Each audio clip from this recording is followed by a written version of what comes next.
Hello guys, this is your friend Shinobi Addict 2.0 and we are back with a new fanfic. Which is what if Naruto awakened a bloodline that destroys Kekkei Genkai and trained with Shino, Anko, and Iruka, Part 1. And if you enjoy this fanfic then please press the like button and subscribe to my channel for more fanfic like this. And now let's start the fanfic. Prologue. Naruto hurried into an alley, looking back at the huge mob that had chased him. He could see nearly all of the villagers had some sort of weapon.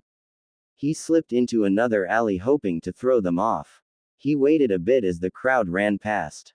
Naruto sighed in relief. He quietly walked out, not noticing several shadows behind me.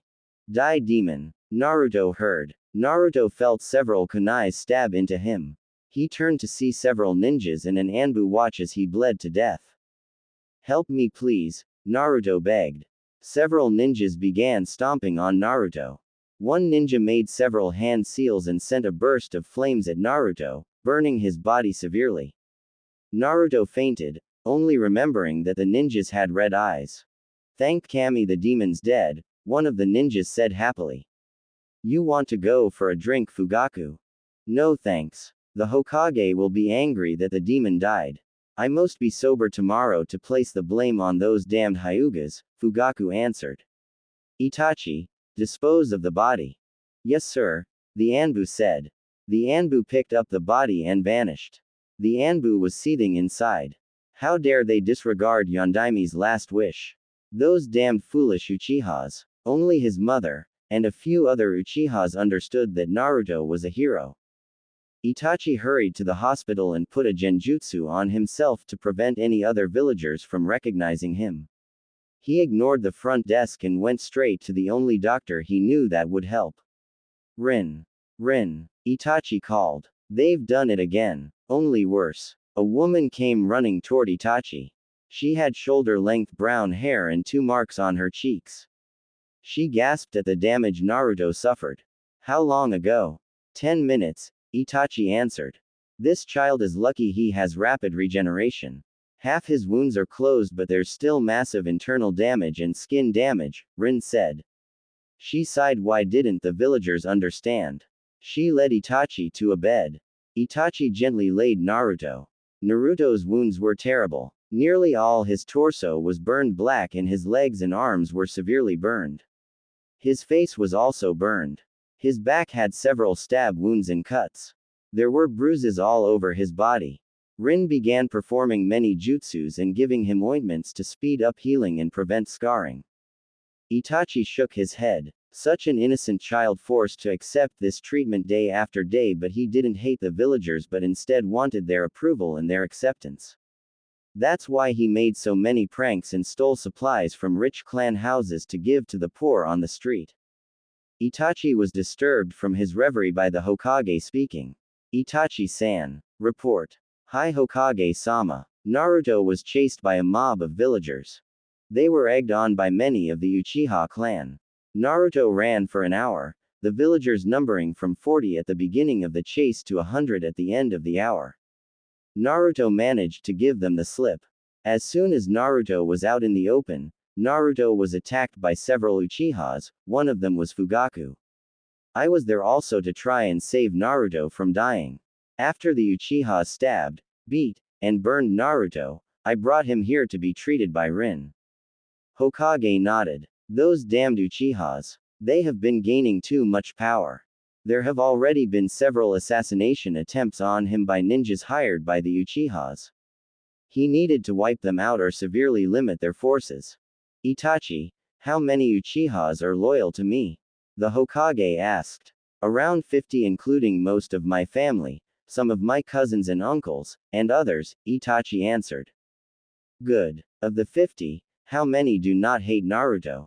All of them. Many are neutral but there are some that openly like Naruto. Only Sasuke hates Naruto, thanks to my father brainwashing him. The Hokage stood up. Itachi stiffened when he saw the somber look on his face. Itachi, I'm going to offer you an SS class mission. It will be your choice if you want to accept it.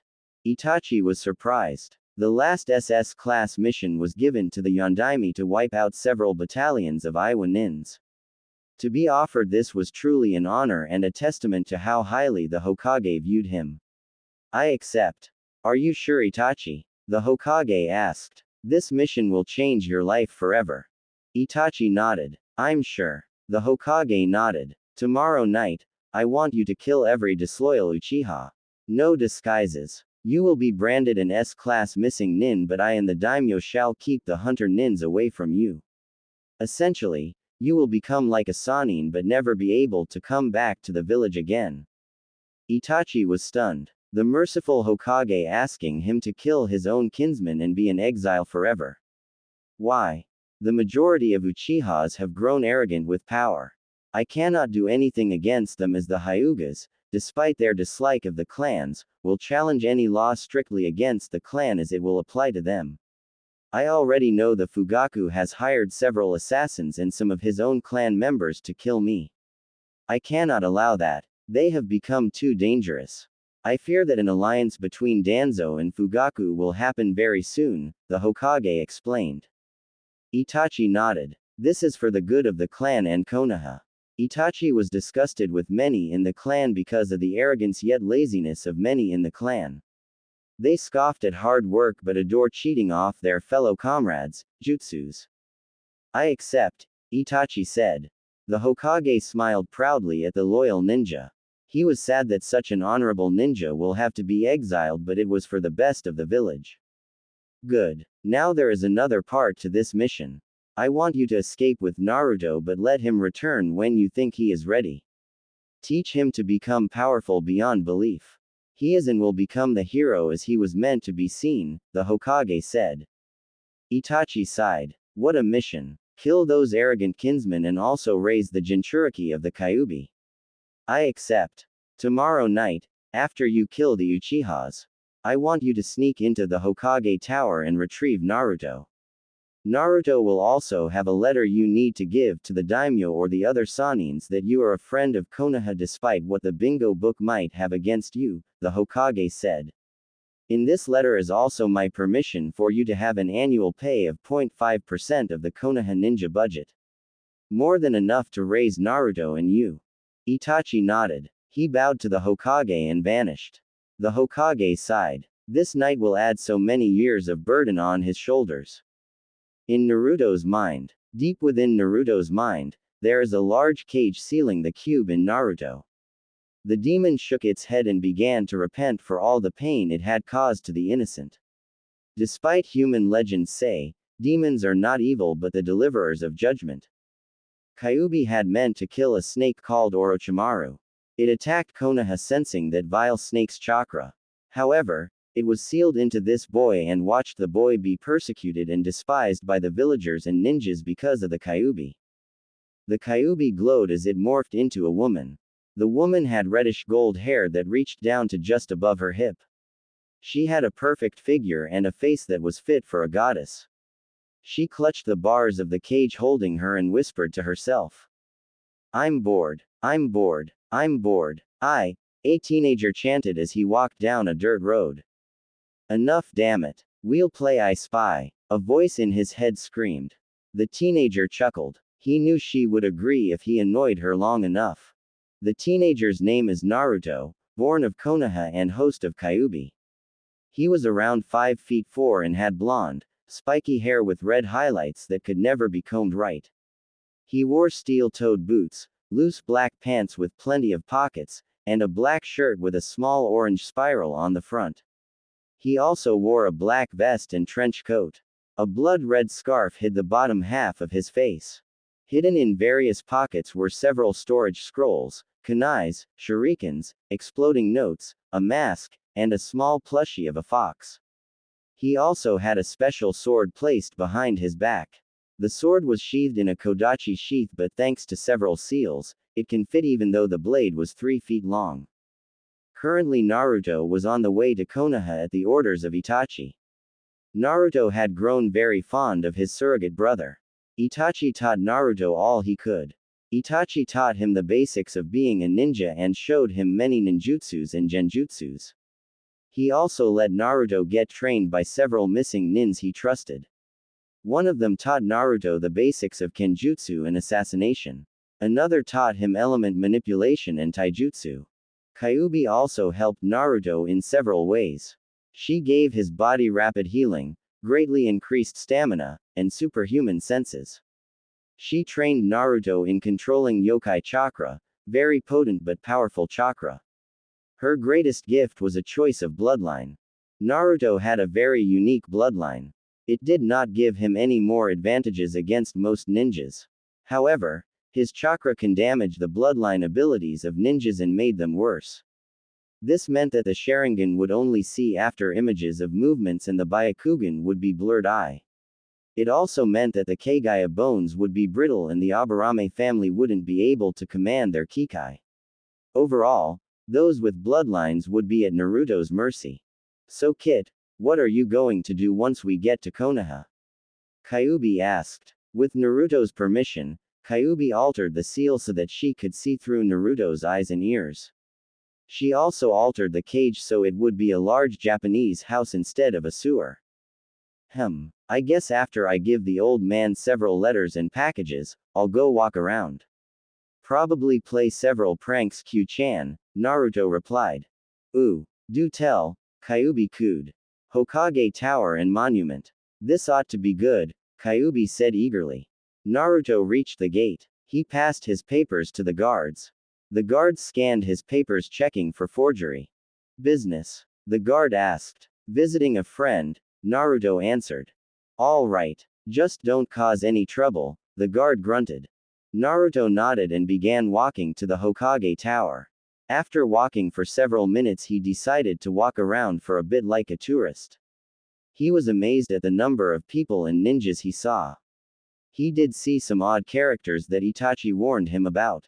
He saw a silver-haired man walking around, totally concentrated on an orange book he was reading. He turned and saw a purple-haired kunoichi eating a huge number of dangos in a short amount of time. He chuckled a bit and accidentally bumped into someone. I'm sorry sir. I didn't look. Yosh. Your flames of youth are burning brightly. If I cannot match your flames of youthe, I will hop 50 laps around Konoha on one hand, the person Naruto bumped into shouted. Naruto took one good look at the man and bolted away as fast as he could. He headed into an alley and hid. He didn't speak for several minutes. Was that the result of eating too much ramen? Naruto asked nervously. Kyuubi couldn't answer. She was stunned that a human would go out in public looking that bad. Kit, you never saw that man. It was a bad dream, Kyuubi said. Agreed, Naruto said. He went out from the alley and headed to the Hokage Tower. Naruto entered the building and went to the receptionist. Excuse me, I have a letter for the Hokage that is very important, Naruto said politely. He handed a letter to the receptionist. The daimyo and the Hokage stamped the letter. Naruto waited as the receptionist delivered the letter. Soon, the receptionist motioned for Naruto to follow her. Naruto followed her until they reached the Hokage's office. Naruto steeled himself and entered. Naruto, a voice said in delight. Naruto looked up to see Rin hug him tightly. Very tightly. The Hokage watched in amusement as Naruto turned blue. Help me, Naruto gasped at the Hokage. The Hokage chuckled. Let him down, Rin. I want to hear what happened while he was away with Itachi, the Hokage said. Rin pouted but let Naruto go. Naruto jumped out Rin's arm length and began recounting what happened during his 6 years with Itachi. Not to be mean or anything, but I won't tell what happened just yet. There are several people that I do not want to reveal. So when I arrived here, I walked around a bit and saw several ninjas. One of them scared me more than Kyuubi during that time of month, Naruto said. Hey, though now I think about it, you're right, Kyuubi said. Oh yeah, I met Ero Sennin during my travels and he told me to give you this book. Naruto handed the Hokage a small gold book. The Hokage gasped. Naruto, is that? The Hokage gasped. Naruto shrugged. If you mean the latest book of the Ika series, Ika Harem Nights in a limited gold edition and signed by the author with extra bonus pictures. Then yes it is. Rin glared at the Hokage as he opened it reverently. Naruto could have sworn that the book emitted some gold light when it was opened. The Hokage started to giggle and blush. Naruto's sweat dropped. We're all men perverts. And what is with that book? Even Itachi began giggling and blushing when he read that book. Oi, Oyaji. What now? Naruto asked rudely. The Hokage closed his book regretfully and thanked Kami for Jiraiya. You will be going to the academy where you will take the Genin exam and take place on a team. There you will work with your new team until you become Chunin rank, the Hokage stated. Nani? Naruto yelled. No buts Naruto, the Hokage said firmly. Now Naruto, you'll be staying in an apartment that I bought for you. You will also get a weekly stipend until you reach Chunin. The Hokage tossed Naruto the keys to the apartment. Rin, please show Naruto the way to the academy. Also tell Iruka that he is to be allowed to take the Genin exams, the Hokage said. Rin nodded. When they left, the Hokage took out his book. Now for some quality reading. Iruka was having a bad day. It was the day before the Genin exams. He looked at his class. If you can call it that. In one section of the room where the Uchiha fangirls are staring at the heir of the Uchiha clan, Sasuke.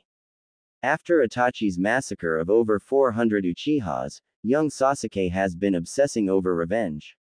Even his own mother, Makoto, could not persuade Sasuke against being an avenger. Sadly, she died a year after the massacre, making him fall into an even deeper madness. He was the top of his class, but Iruka worried for his sanity. It reminded him of one of the Sannin he read about. Iruka shook his head. He turned his attention to two girls, Yamanaka Ino and Haruno Sakura. Both girls were diehard Uchiha fangirls and honestly, a disgrace amongst kunoichis. Always focusing on their looks instead of training. Dieting too. At 12, did they want to kill themselves? Nearby were Nara Shikamaru and Akamaiki Choji. These two were heirs to the Akamichi and the Nara clans. Both have some of the lowest grades in class. However, Iruka knew they were hiding their true abilities judging by their father's lack of concern about their grades. Iruka had to admit, their fathers seemed like older versions of their sons. Both Naras both said troublesome and started to sleep. The Akamichis shrugged and ate their potato chips. In another section were Inazaka Kiba, and his pet, Akamaru, and Hinata Hyuga. Both of these ninjas were extremely competent and ready to be genin. However, they had personality problems. Kiba was wild. He needed to settle down and not act on his instincts. He needed to use his brain more often and focus on some long-range genjutsus to complement their unique taijutsu. Hinata was perfectly capable in Iruka's eyes. She was proficient in the Byakugan and Gentle Fist. However, in Lord Hiyashi's eyes, she was weak. This led to severe inferior complex in Hinata. However, she had an extraordinary talent in healing as she developed a healing cream that healed a cut at an extremely fast rate. In a corner by himself, Aburame Shino was silently observing the class. Iruka never knew if the boy was sleeping or not. Iruka noted that he was an extremely gifted person in strategy and logic. He was also skilled in tracking and stealth. A true ninja. He hid his skills from most of the class. In Iruka's opinion, if Shino and Sasuke got into a fight, Sasuke would lose. Iruka sighed. Well, better start the lesson. Troublesome, Iruka muttered. He stood up and said, all right class, settle down. No reaction. A tick mark appeared on Iruka's face. Shut up and pay attention. The class settled down enough for Iruka to start his lesson. Good. Now today, we'll be going over different ninja villages. Now can anyone tell me the 5 major ninja villages? The door opened and Iruka turned to see who it was. A boy around most of his students' age walked in. He sighed as many of the girls commented on his hotness compared to Sasuke. Ugh. The boy smiled and gave him a slip of paper. Here you go, Scarface. It's a letter from the Hokage, the boy said cheekily. Iruka was a bit annoyed but read the letter. He was a bit surprised when the Hokage said that Naruto has permission to take the Genin exams this late in the school year. All right, Naruto. Please sit in the seat next to Sasuke over there, Iruka said. Naruto looked over to where Iruka was pointing. You mean over there next to that emo with the chicken hair? Naruto asked, revolted. The class was in an uproar. All of Sasuke's fangirls demanded punishment and retribution while Kiba fell on the ground laughing. Choji chuckled a bit and carried on eating. Shino looked on in interest. Shut up, Iruka yelled. He turned to Naruto. Fine. Please sit next to Shino over there. Naruto walked to the seat beside Shino without any complaint. He stuck a hand out to Shino. Uzumaki Naruto at your service. Shino eyed his hand then shook it. Aburame Shino. So you're one of the famous Aburames. My sensei told me about them. In my opinion, they are some of the finest ninjas around. Stealthy and they quickly finish their mission without having to waste much energy. Epitome of a ninja's role. Shino was stunned. Not many people praise their clan as highly as the Hyuga or Uchiha. This was truly a pleasant surprise. You use Kekkei bugs to aid in your fights, right? Naruto asked. You seem to know a lot about my clan, Naruto-san, Shino said. So, knowing your enemy and battling your enemy is two completely different things. If the body is not strong enough to counter what the mind views as a threat, then you're dead, Naruto countered. A wise statement, Shino said. He was impressed. A new student so wise in the ways of the shinobi. It would be beneficial to be his friend. All right, class. Out in the training field for sparring, Iruka called out. The class calmly went out to the practice field. Iruka had them go to one of the practice arena. Now class, time for some practice sparring. You can use any taijutsu techniques or kenjutsu, Iruka explained. Now anything goes except serious injury or death. Now let's have Shino and Ino spar, Iruka called out. The two went into the arena. The match was a short one as Shino quickly delivered a knockout punch to Ino's temple. Iruka's sweat dropped to how short the match was. Alright, how about Sasuke-and, Iruka called out.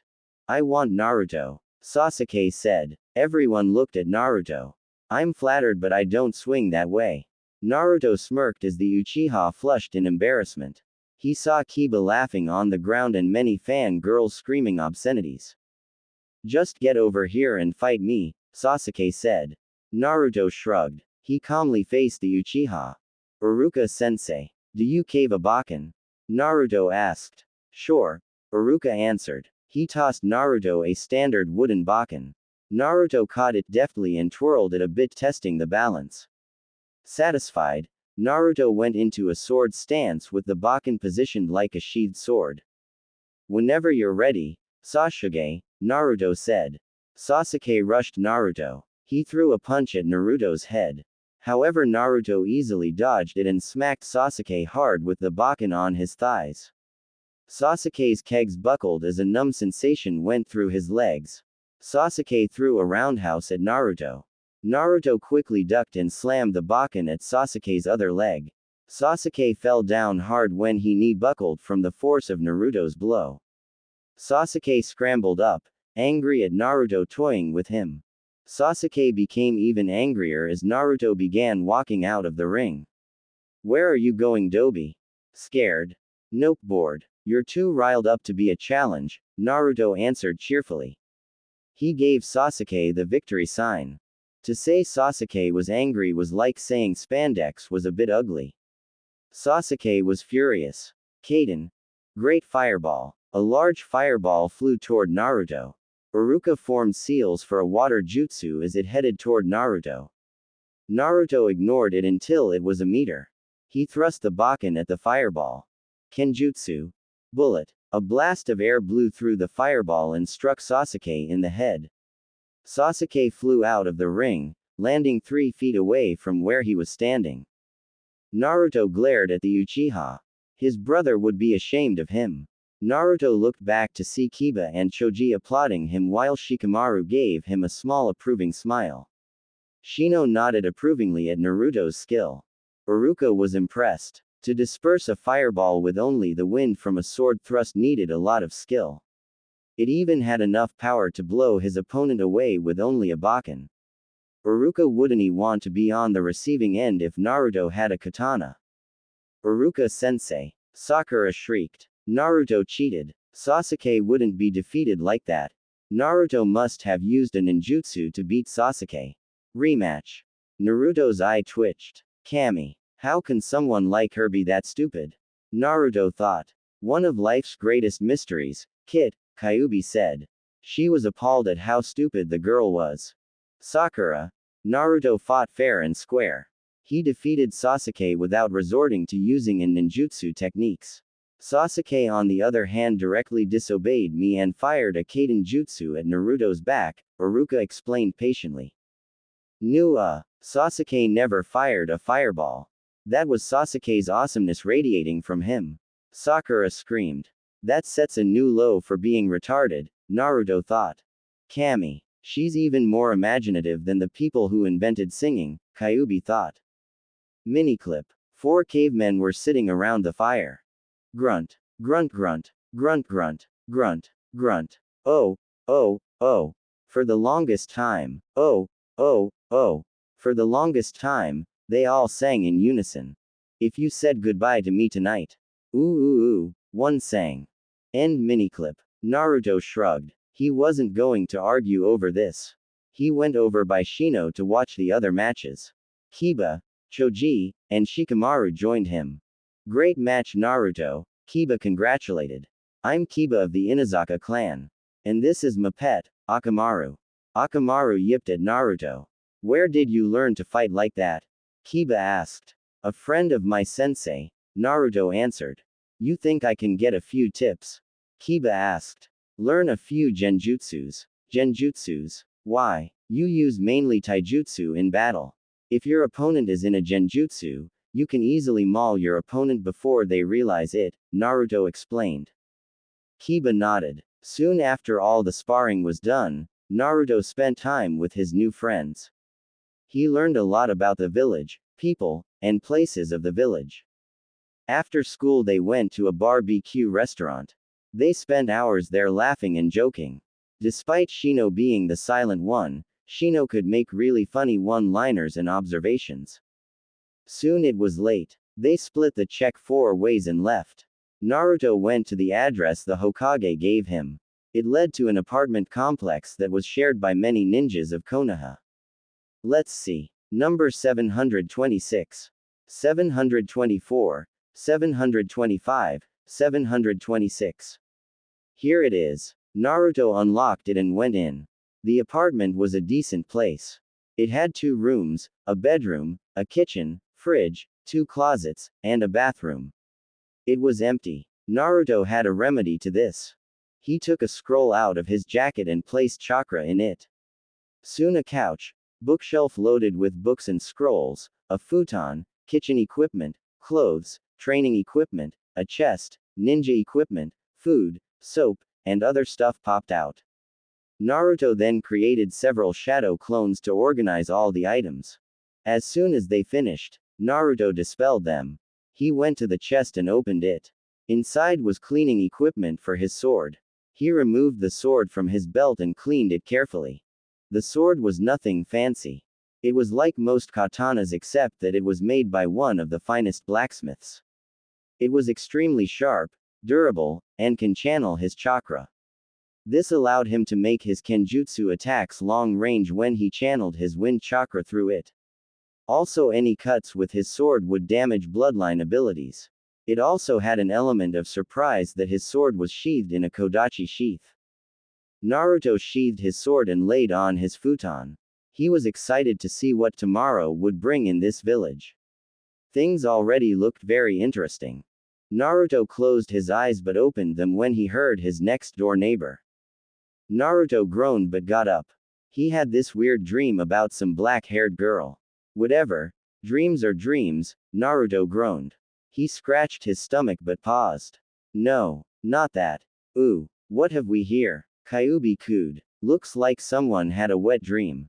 Shut up, Naruto yelled. He went to the bathroom for a long cold shower. After he finished drying his hair, Naruto put on some shorts and a loose t-shirt. He took his sword and storage scroll but nothing else. He quickly tied his shoes and weights on. These weights are tied to his limbs. Each of the weights weigh around 300 pounds. Kyuubi, could you please activate the gravity seals to 5x? Naruto asked. Fine, Kyuubi said. Naruto felt his body sag as the gravity seals increased from 4x to 5x. He jogged around getting used to the new weight. Thanks to Kyuubi's training, his body has literally become so dense that his body is as hard as stone and his bones harder than steel. He put his hands into a seal and gathered chakra. Kage Bunshin no Jutsu. 200 clones popped into existence. I want 100 of you to work on chakra control. 50 of you find a training ground and spar using Kenjutsu and Taijutsu, blindfolded. The other 50 will work on sealing. I want those improved explosive notes by the end of the week, Naruto instructed. After 2 hours, dispel yourselves. The clones nodded and dispersed to do their work. Naruto did a few stretches and began his morning run. According to Kiba's information, Naruto needed to do 50 laps around Konoha before his normal training. Naruto started jogging. It was peaceful to hear the birds sing in the early morning and feel the fresh wind of a new day. Quiet, tranquil, perfect. Lee, it is time for our youthful morning run. If we cannot make 100 laps before the sun rises, then we will walk all day on our hands. Oh goddammit, why does he seem to show up everywhere?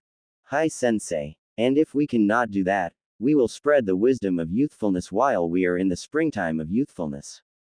Naruto knew he shouldn't have turned but against his common sense. He looked behind him. Not only was the weirdo with the spandex, huge eyebrows, and bowl cut there, but he also had a mini-me. The mini-me was dressed like the weirdo also. But the freakiest part was that they were hugging. Very tightly. What? It's not enough that he's a weirdo, but he also had to corrupt a child into dressing like him and allowing the weirdo to molest the child.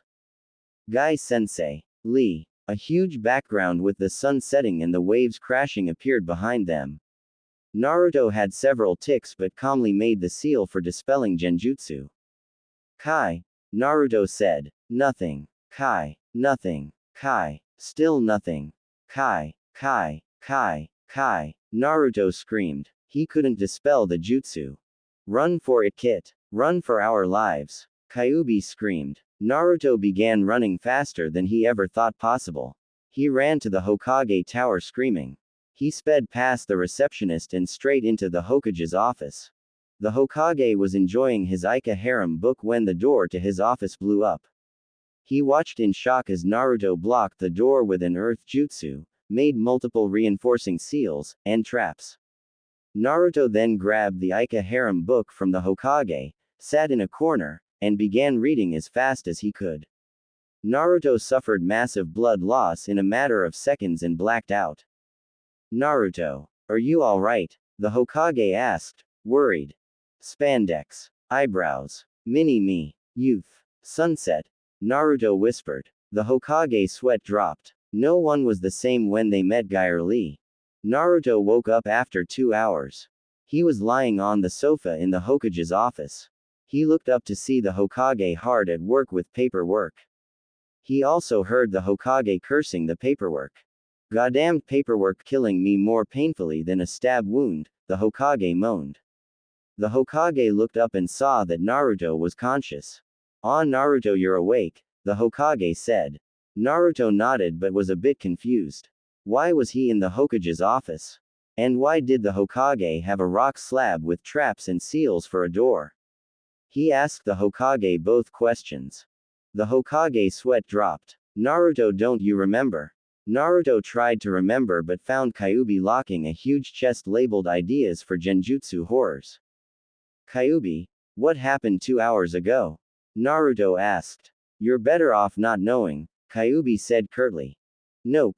Don't remember, Naruto said to the Hokage. The Hokage sweat dropped and suddenly remembered an article about how the human psyche will bury traumatic memories. Naruto, you should be getting back home. The academy starts in an hour. By then you'll have the genin exams, the Hokage said. The Hokage sighed and went back to his paperwork. You're right, Naruto exclaimed. He made a seal for Sunshin but stopped. Don't you have a quicker way of doing paperwork? Naruto asked. The Hokage looked up so fast that Naruto thought he heard the Hokage's crack. Do you know of a way? The Hokage asked. Naruto nodded. Have you tried Kage Bunshin? Naruto asked. Naruto left by Sunshin. The Hokage was in shock. He slowly got out a slip of paper that his students gave to him years ago. On it was a circle. In the circle, it said, "Bang head here." Stupid, stupid, stupid, stupid, the Hokage said, while hitting his head on the slip of paper on his desk. Naruto arrived at his apartment just as all his clones dispelled. He was a bit disoriented by the flood of information. After a minute he reviewed all of the information gathered. He nodded in approval at the progress he made.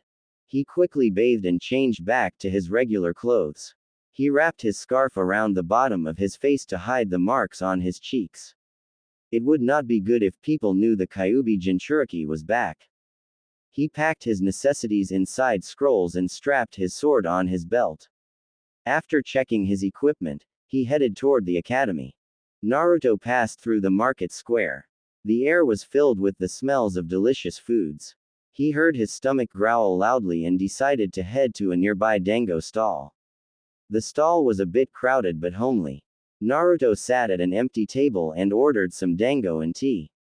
After the waiter gave Naruto his order, Naruto eagerly dug in. He finished one and was about to pick up another when he felt someone's presence behind him. Anko Mitarashi was hungry after training, so she decided to head to the dango shop for dango and sake.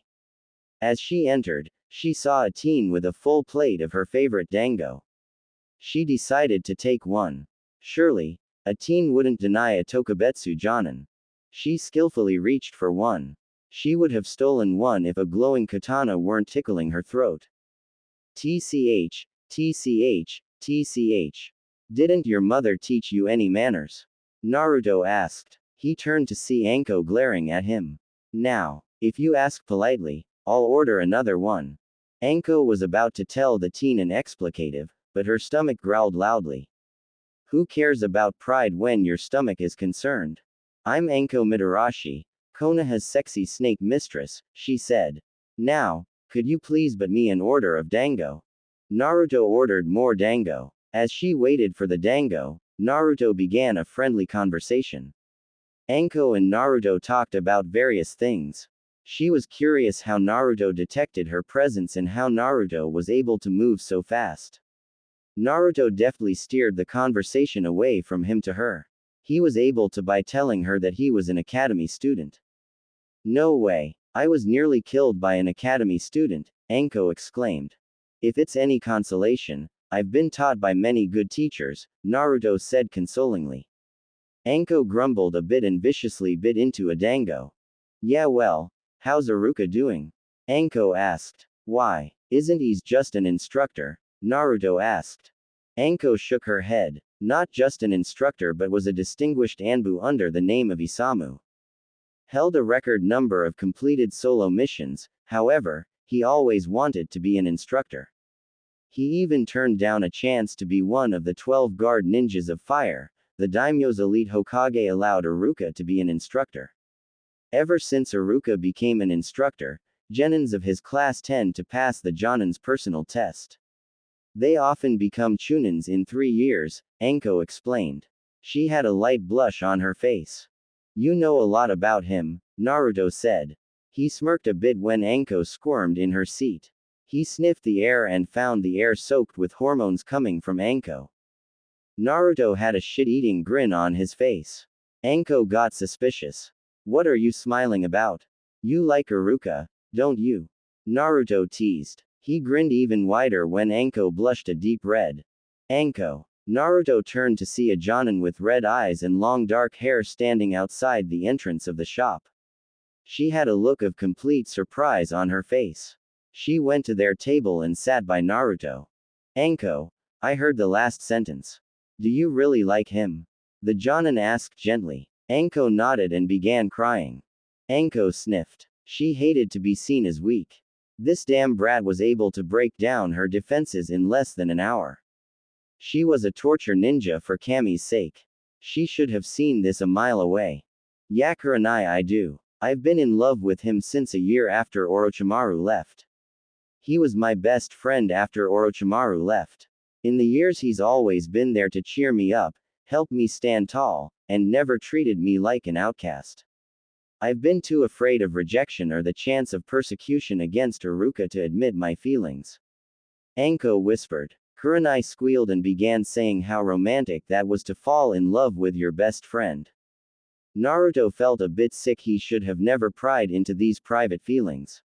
It made him sick. It was worse because Kyuubi in his head was saying exactly the same thing. Kawaii. Kurenai, Kyuubi squealed. Naruto gagged. After a long talk, Kurenai cheered Anko back to her normal self.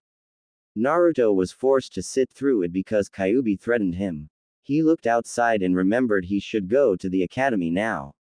Well, it was nice to meet you, but I have to go to the academy. Naruto was about to run off when a hand shoved a package in Naruto's pocket. Make sure Haruka gets that, Anko said mischievously. Naruto nodded and ran to the academy. He arrived in the classroom just as the bell rang. Morning Haruka-sensei, Naruto said. Morning Naruto. Please sit down while I call roll, Haruka said. Naruto began walking toward his seat by Shino.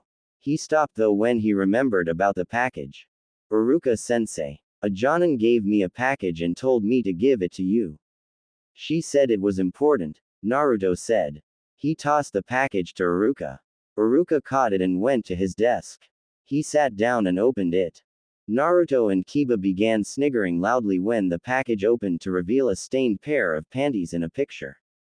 Many girls began to shout at Haruka for being a pervert while secretly planning to do the same thing for Sasuke. Haruka was bright red. Many of the students were shocked to see their teacher receive something like that. It didn't help when the Hokage dropped in. Haruka, I wanted to talk to you about the genin examinations and ooh. The Hokage said as his eyes spotted the panties in the picture. The Hokage smiled lecherously. So what bold lady sent you this lovely package? Haruka hastily hid the package in his desk and tried to appear as if nothing happened. Hokage-sama, what about the exams? The Hokage cleared his throat and tried to recollect his thoughts. Haruka, I have been reviewing the genin exam and after consideration, they will be sorted into teams now and be tested tomorrow by the Jonin senseis. The Hokage gave Haruka a list and exited. Haruka looked at the list and was surprised. In the past, the students have been sorted into specialty teams such as tracking, capturing, and assault. Now the teams are much more balanced with much more variety. Alright, now the genin exams are cancelled today, Haruka announced. He waited as the students began booing. After a minute the booing stopped and Haruka continued. Under the new system, students will be sorted into teams to take a much harder test. The test is a practical mostly and will occur at the time the Jonin chooses, Haruka explained. Now the teams and Jonin senseis are as follows. Team 1 includes. Naruto tuned him out until his name was called. Team 7 will be Naruto, Haruka called. Naruto sat up, eager to find out his other teammates. Shino. Naruto grinned as Shino shifted a bit.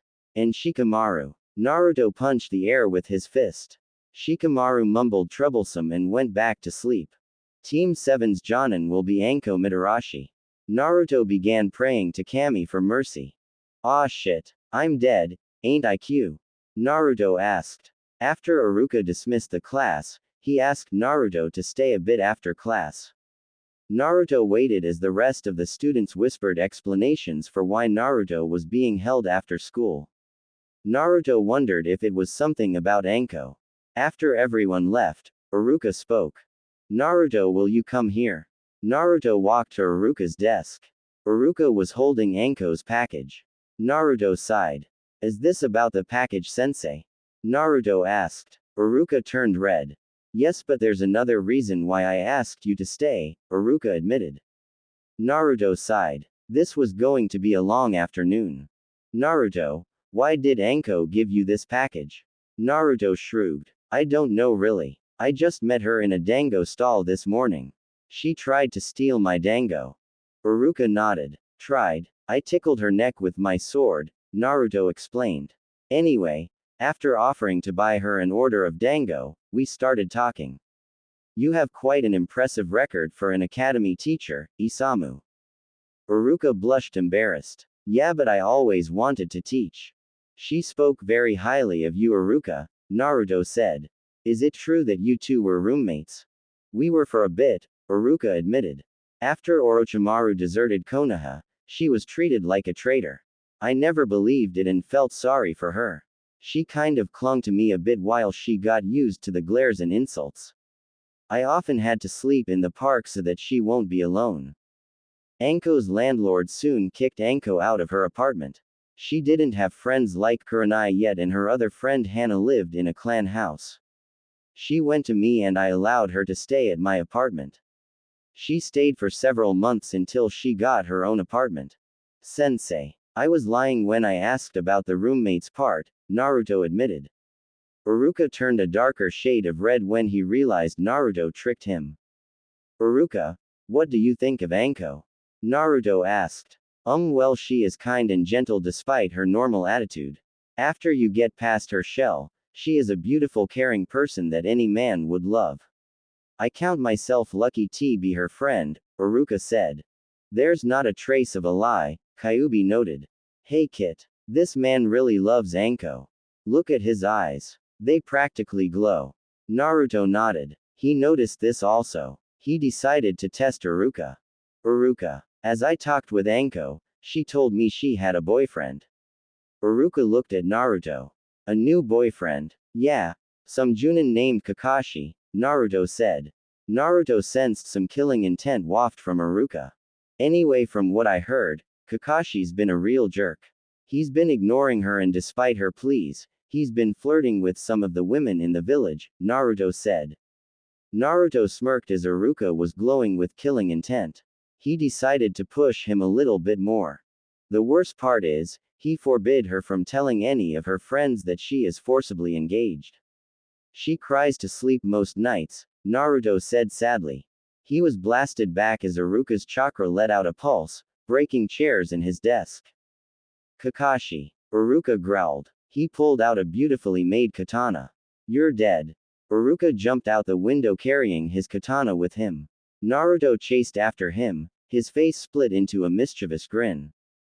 Kakashi was exiting a bookstore, eagerly reading his purchase, Ika Harem Nights. He turned around a corner and ignored a shout. Kakashi, my eternal rival. Why do you read that unyouthful book? I challenge you to a race around Konoha with a boulder on our backs. Did you say something? So hip, my eternal rival. Kakashi. Kakashi turned around to see Uruka charge at him with a drawn katana. Kakashi dodged it, but Uruka's sword sliced the book into pieces. Kakashi stared at the book in horror. My Icha. I shall avenge thee, Kakashi yelled. He used a kunai to parry Uruka's katana. Uruka channeled chakra into the sword and the katana sliced through the kunai like butter. Uruka stabbed Kakashi, but Kakashi turned into a log. Uruka stabbed the ground with the katana and quickly made some seals. Chakra pulse. A wave of chakra rippled the earth around Uruka. Kakashi was forced out from underground. Uruka swung his katana at Kakashi, who managed to dodge it. Why did you hurt Anko? Uruka roared as he attempted to cut Kakashi in half.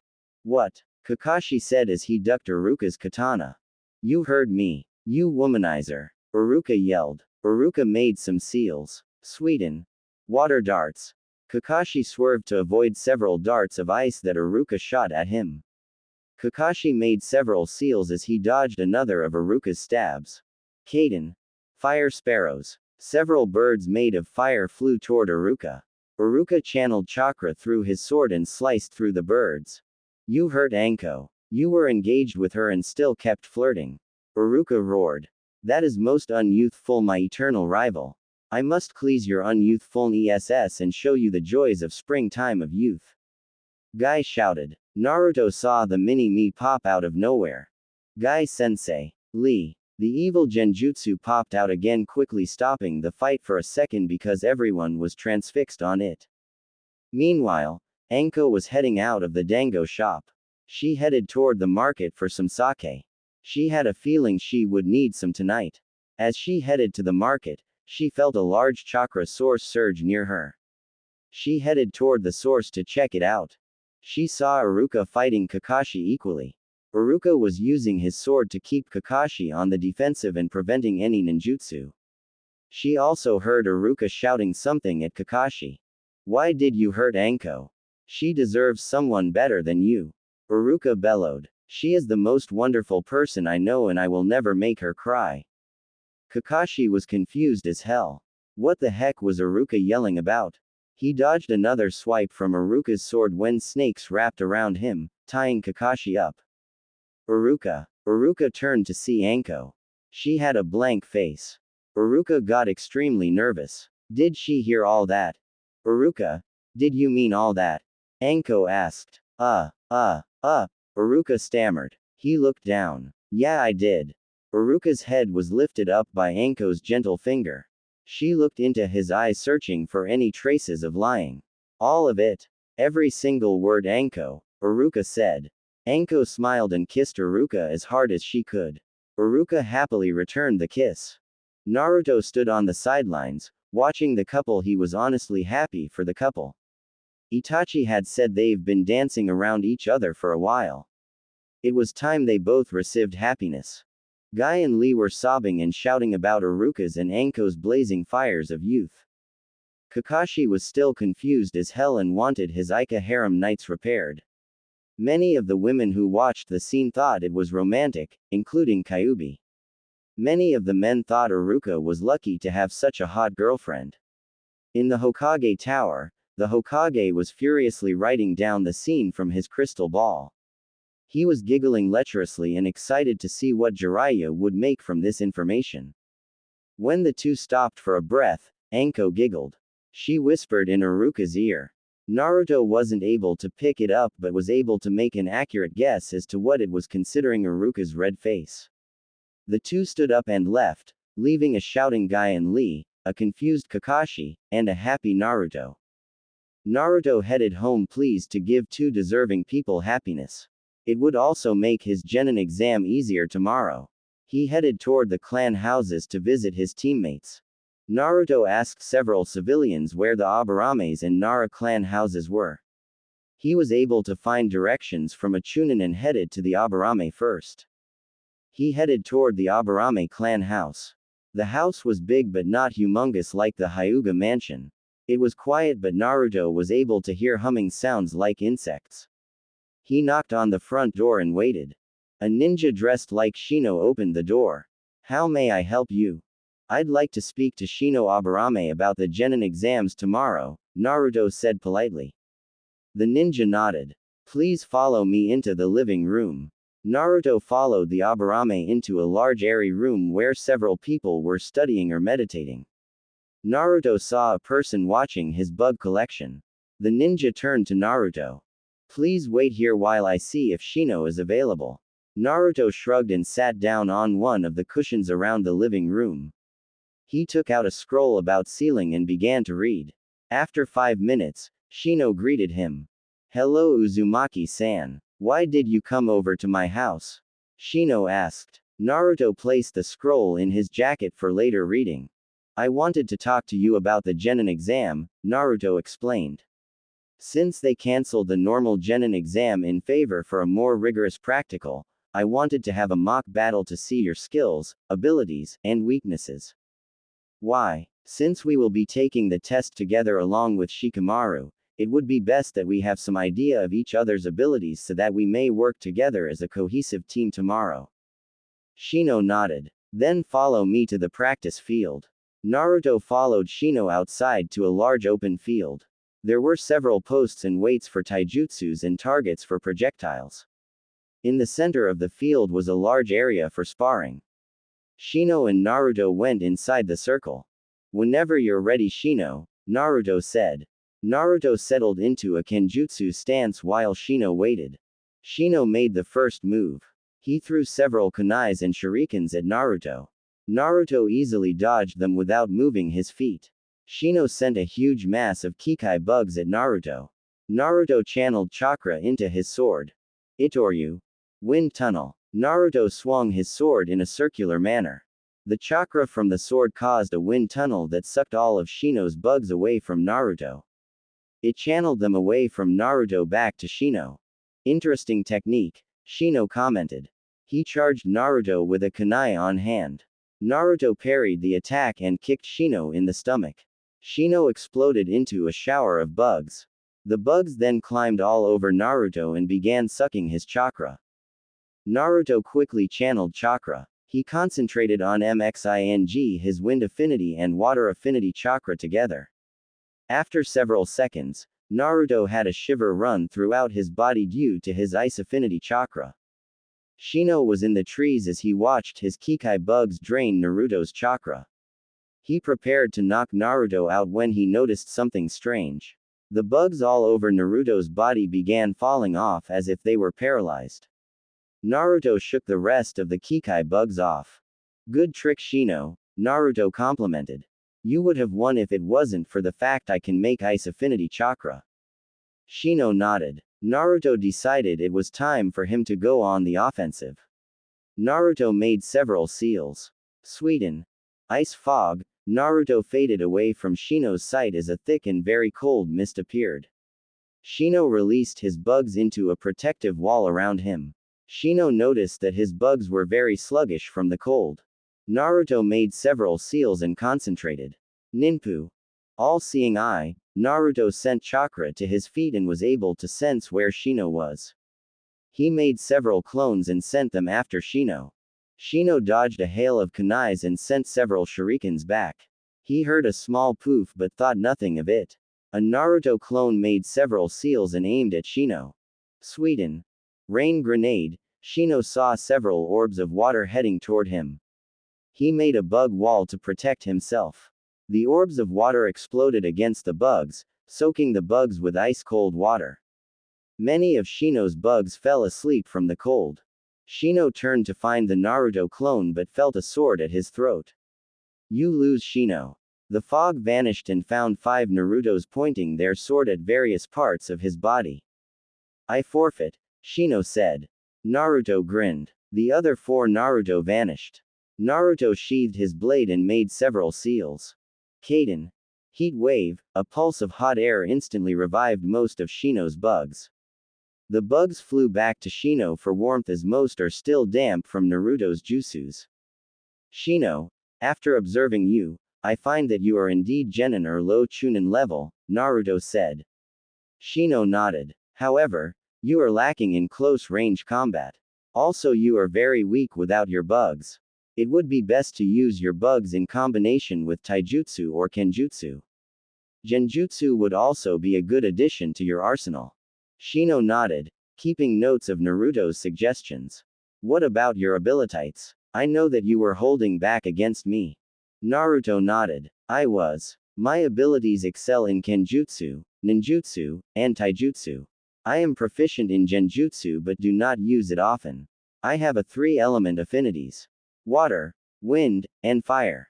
I find it extremely hard to do earth and lightning jutsus. I also have a bloodline. What is your bloodline? Shino asked. Naruto grinned. My bloodline is caused by a mutation in my genes. Along with having an extremely high amount of chakra and chakra control, my chakra is deadly with anyone possessing a bloodline. What? Shino asked. If a Hyuga or Uchiha were exposed to my chakra, their bloodline abilities would be messed up.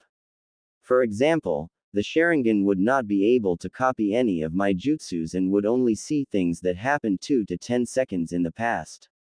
The Byakugan would not be able to see through my body and find my tenketsu while also losing their 359-degree vision, Naruto explained. Basically, any ninja with a bloodline would be nearly helpless if they only focused on their bloodlines. Shino was impressed. A bloodline that can cripple bloodlines while only granting the user increased chakra. Combined with a kenjutsu and taijutsu, Naruto is the nightmare of the Hyugas. You know, if the Hyugas learn of your abilities, you might have to deal with very powerful enemies in Konoha. Naruto grimaced. Spoilsport. Naruto waved goodbye to Shino and gave him a gift. Shino unwrapped it to find weights, a scroll, and length of chain. It was around 12 feet long and had a small weight at the end. He looked back at the package and found a small note by Naruto. "Dear Bug Boy," it said. Shino had a tick mark above his eye. "During my travels I received this from a ninja I beat.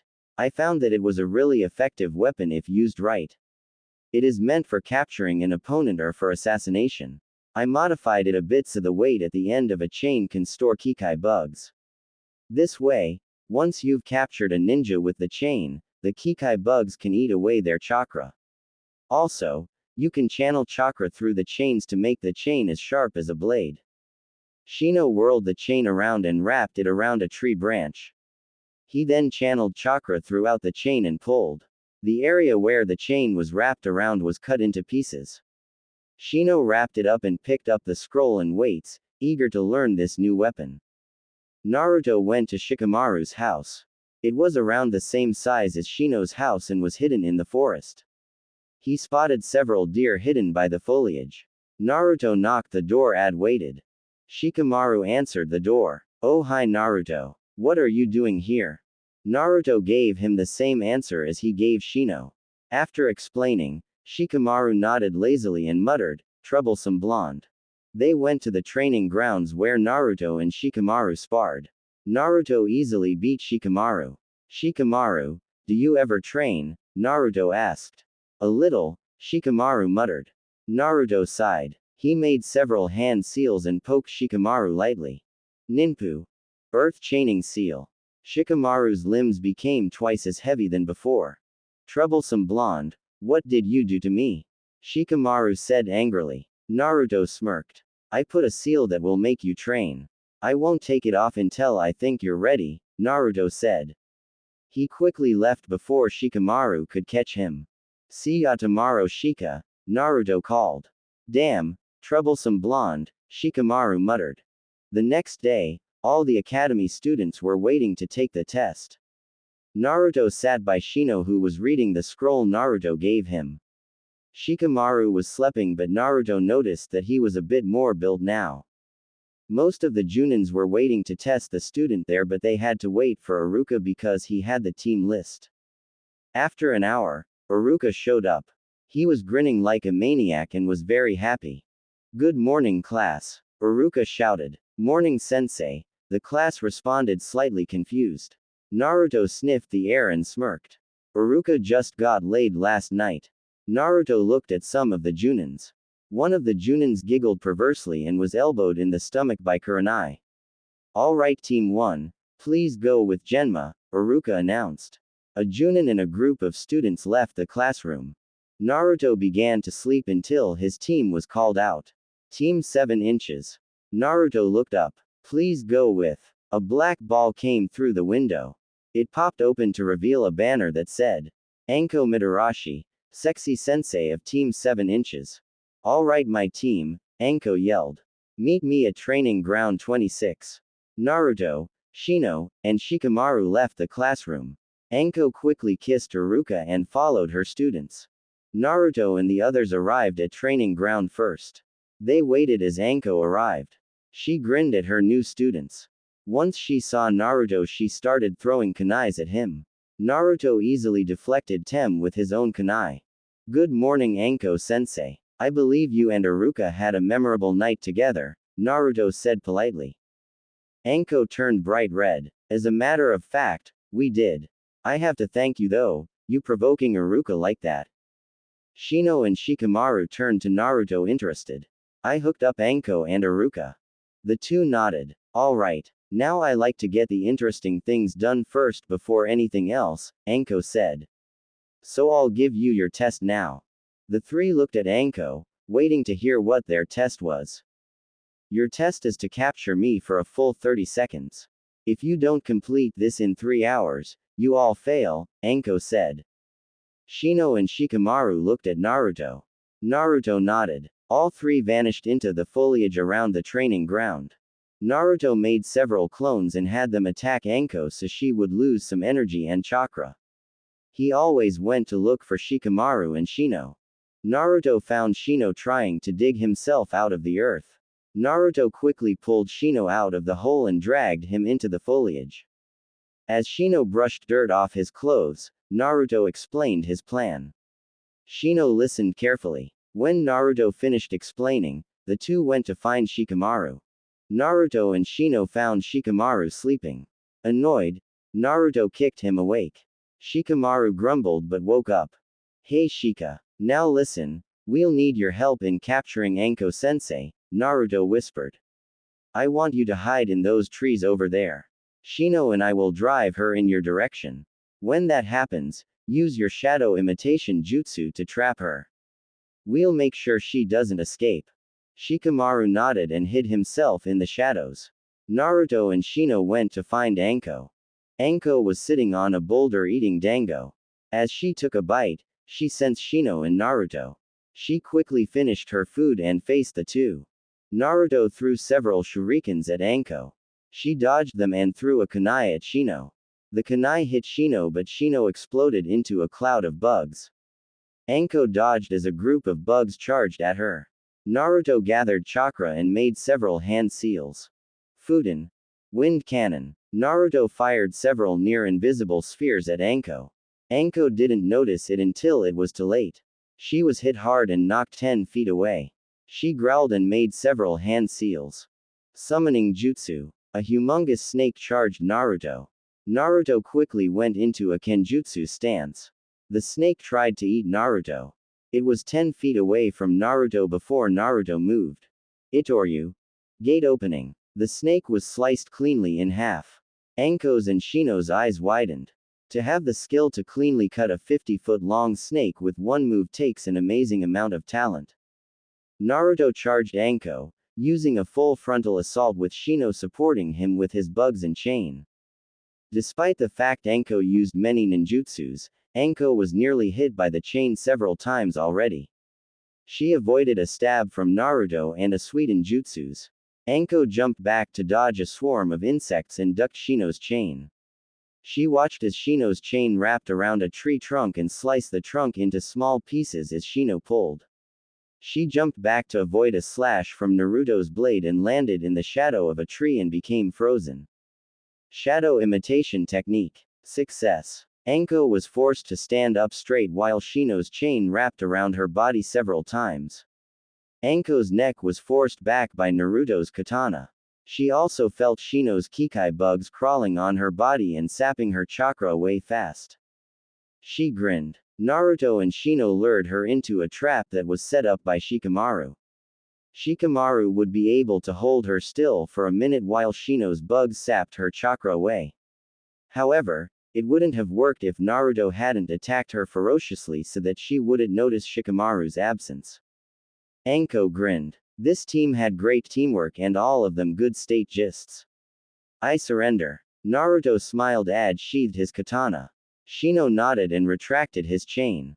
He also ordered his Kekkei bugs back into his body. Anko shuddered involuntarily as she regained control of her body. Well brats. I've got to hand it to you. You passed with flying colors. I can see you three become great ninjas, Anko praised. The three smiled, even Shino. However, all of you have something to work on.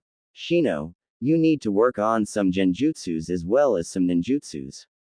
Your taijutsus is good enough for now, Anko said. Shino nodded. Any piece advice is always helpful. Shikamaru, if you don't step up your training, I will come over to your house and make you. And you won't like my training schedule if you don't like giant snakes, poison, and the good chance of getting stabbed multiple times, Anko said sternly. Shikamaru winced. Troublesome broad. And you Naruto, I don't know what to do with you.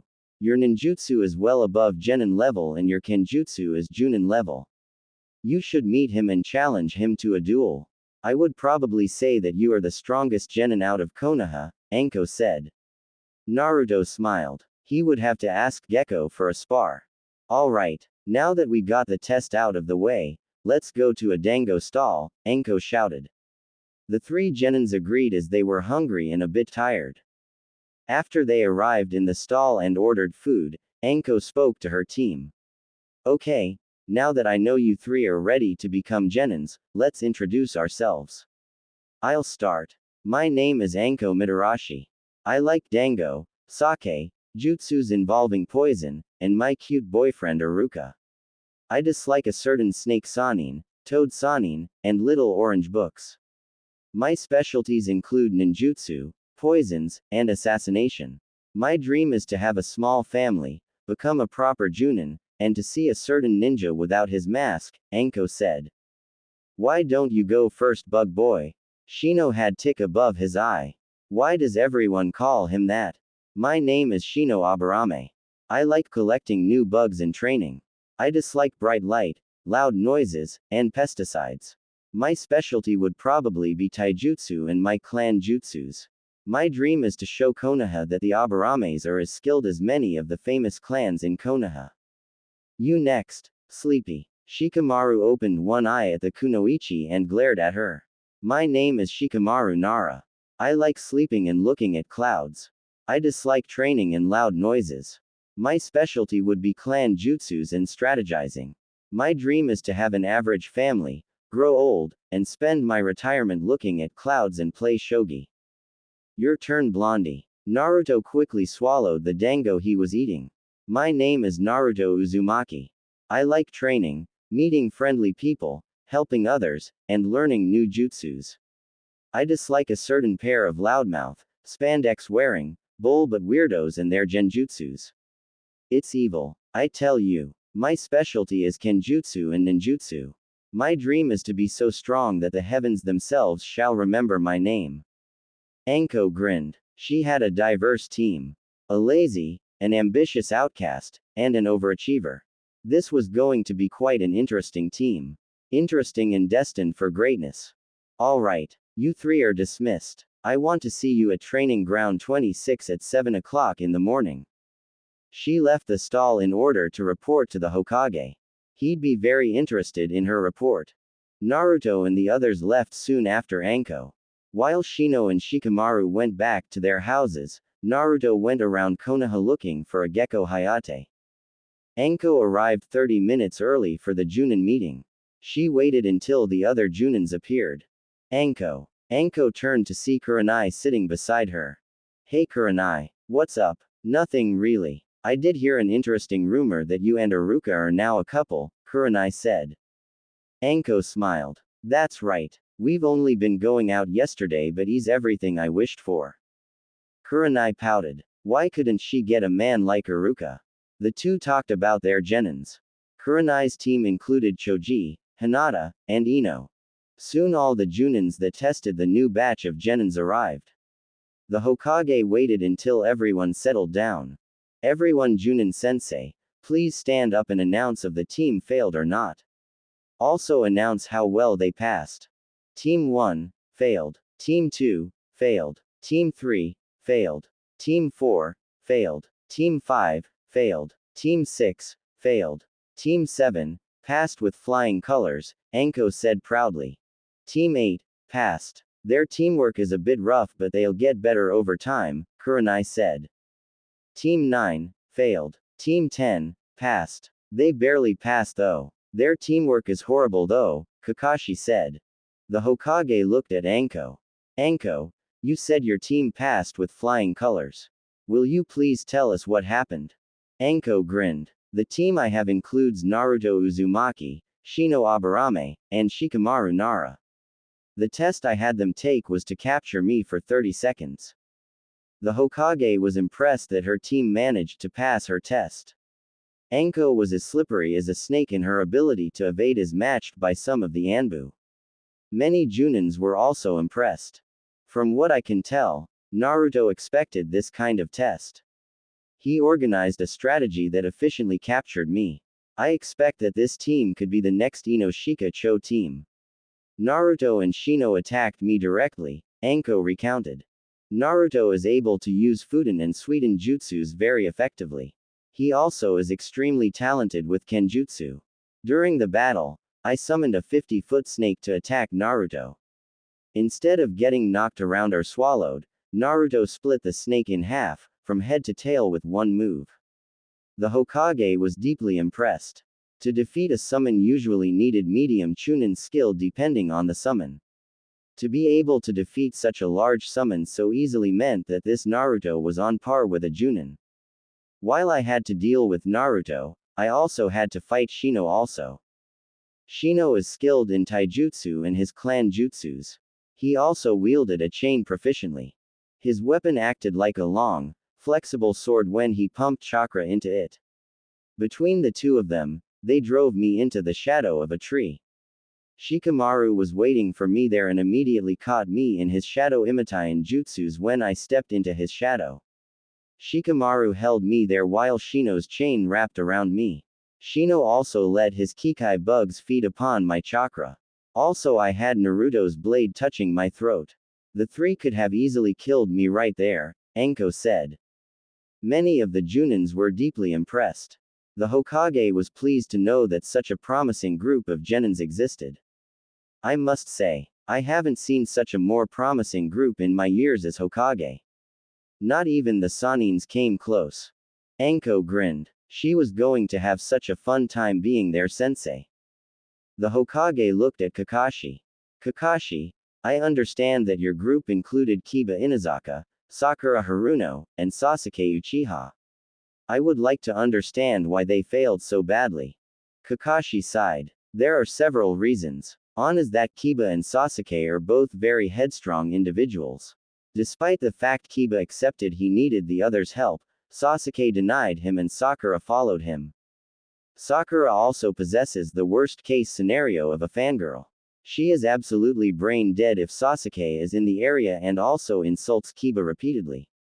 I had to stop Kiba multiple times from killing Sakura. Sasuke is skilled for a genin but is very proud and obsessed with revenge. If I had a choice between the three, I would choose Kiba. He is the only one out of the three that has a realistic idea of how to be a ninja. It was only because of Kiba they passed the bell test.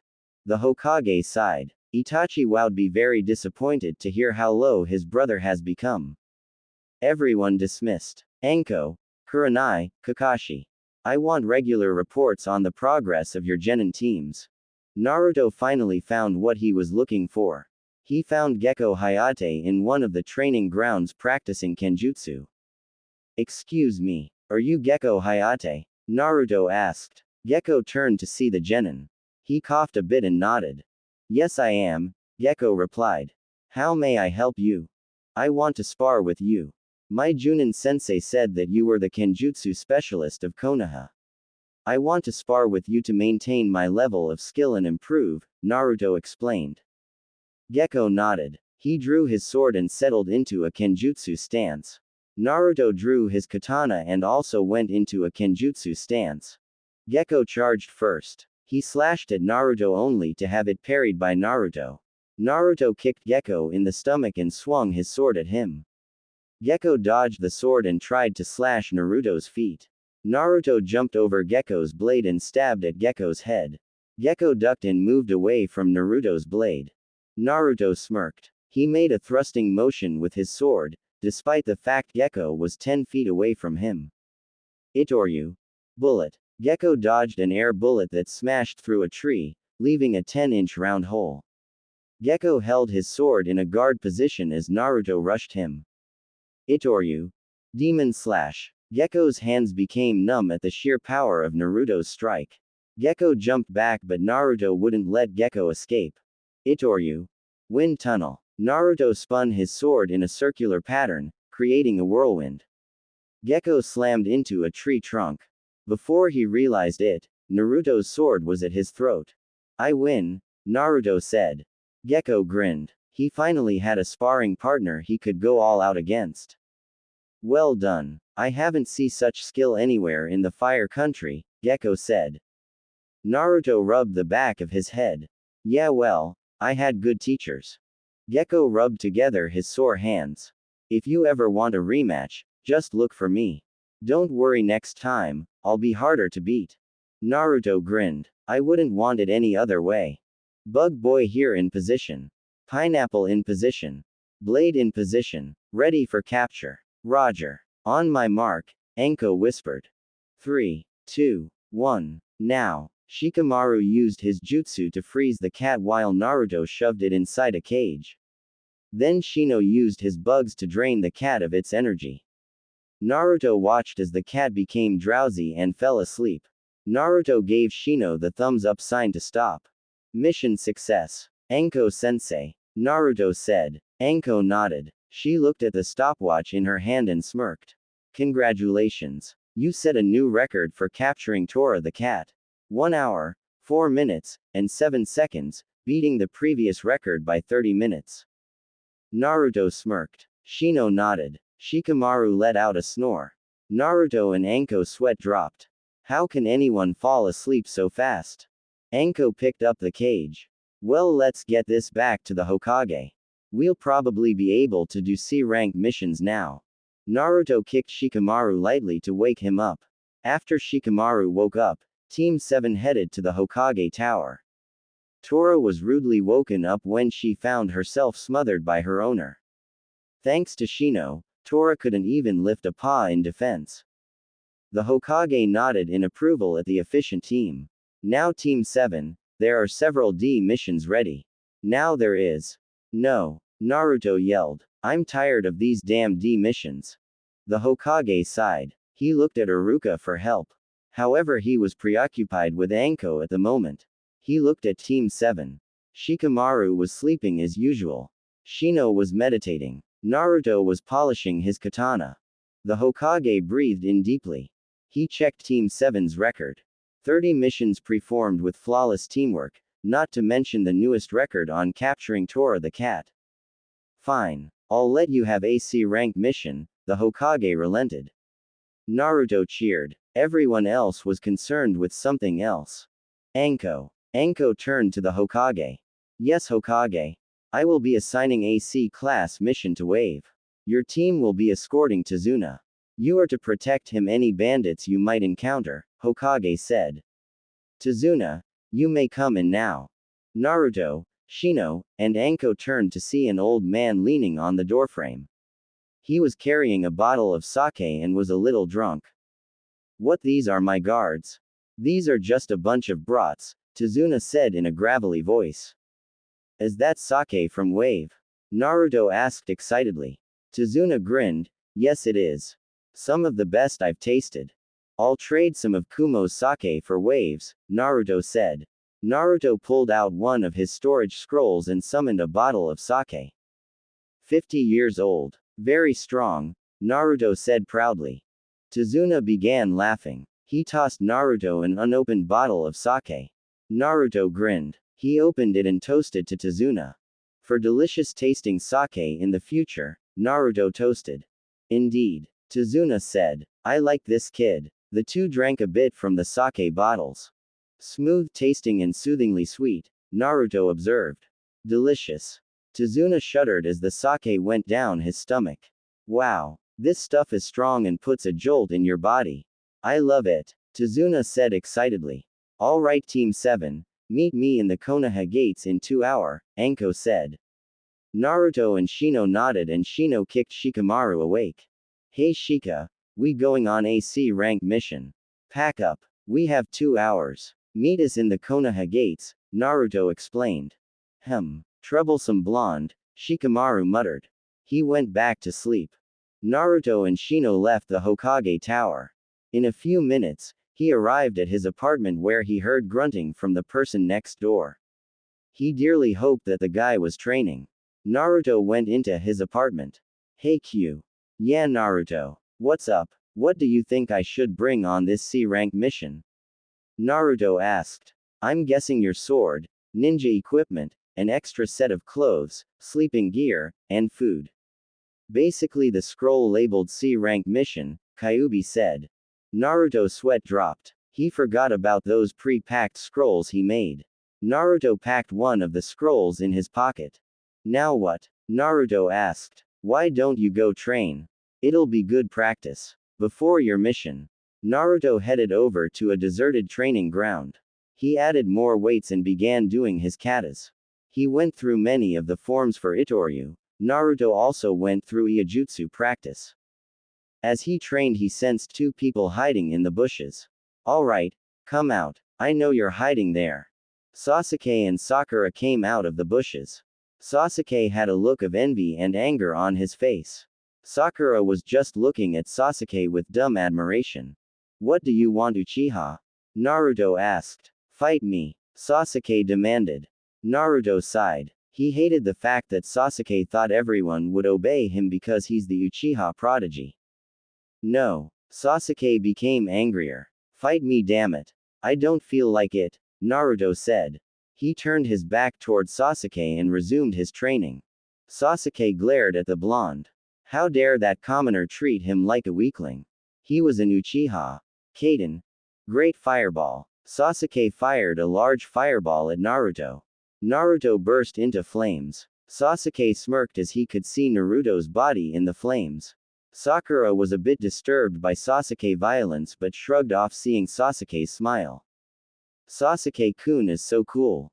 Sakura screamed. Sasuke grinned but it faltered a bit when he heard no screams. He looked at Naruto more closely. His mouth dropped. Naruto was calmly eating the fire off of him. Munch. Munch. You call this a fire jutsu? It's only warm. Not very strong at all. Weak even, Naruto said as he continued to eat. Sasuke could only watch as Naruto ate all the fire off of his body. Burp. Thanks for the food though, Sasuke, Naruto said. Naruto put his hand apart and made several one-handed seals in each hand. He then put both hands in front of his face in a horse seal.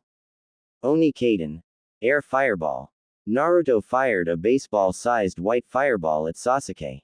Meanwhile in the Hokage Tower, the Hokage was examining the forest. So beautiful and tranquil. Boom. The Hokage looked toward the training grounds to see a large gout of fire explode. What the hell? Back in the training grounds, Naruto examined his work. Sasuke was face down on the ground with several broken bones from the shockwave.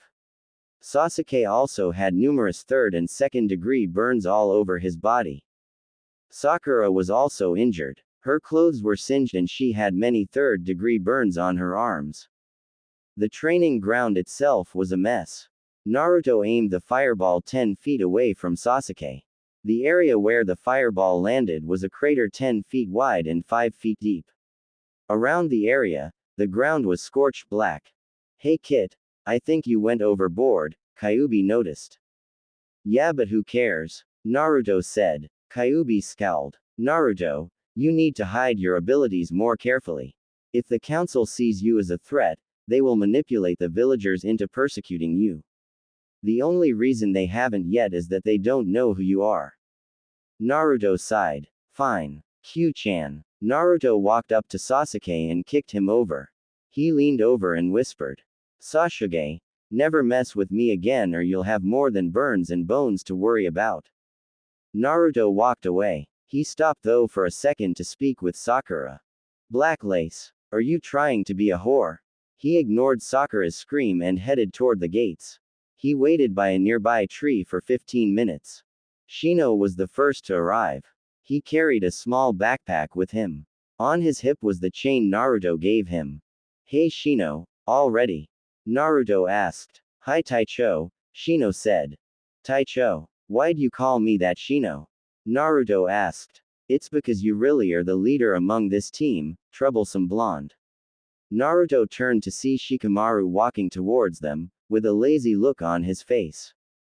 Hey Shikamaru, I've seen you got used to the weights now, Naruto said. Shikamaru nodded. They feel like my normal limbs now, Shikamaru said. Naruto smirked. What are you doing, Naruto? Ninpu. Earth chaining seal. Shikamaru tried to dodge Naruto's finger but was too slow. Naruto poked him hard on the chest. Shikamaru felt his body become heavier. Damn it, Naruto, Shikamaru said. Why do you keep doing that? Because you won't get you're lazy to train, Naruto said. I don't do it to Shino because he's wearing weights right now. Shino pulled up his sleeves to show a bracer attached to his arm. He also lifted his pants a bit to show weights around his ankle. Shino, how much do you have?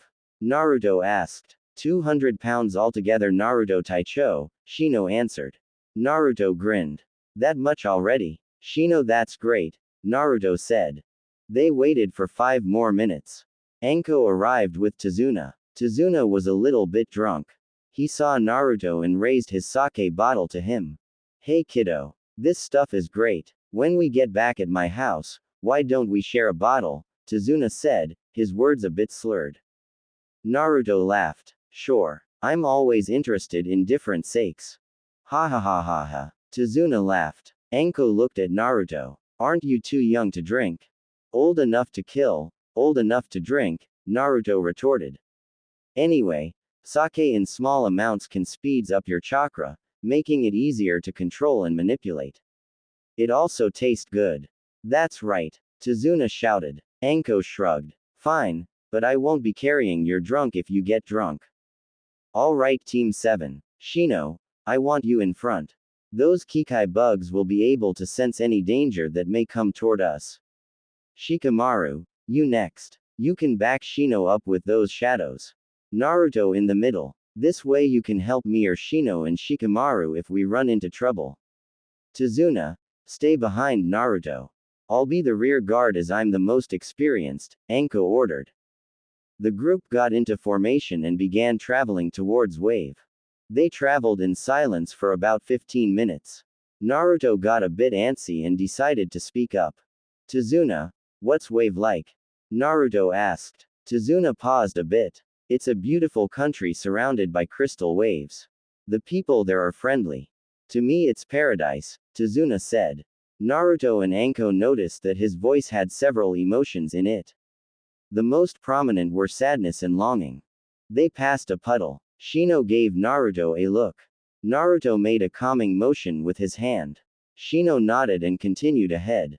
As the group passed the puddle, two ninjas appeared. They charged the group. Tazuna move. Tazuna turned to see Anko wrapped around a bladed chain, the ends held by two ninjas. The ninjas pulled and the group watched Anko sliced into pieces. The ninjas then charged Tazuna. Naruto charged the two ninjas.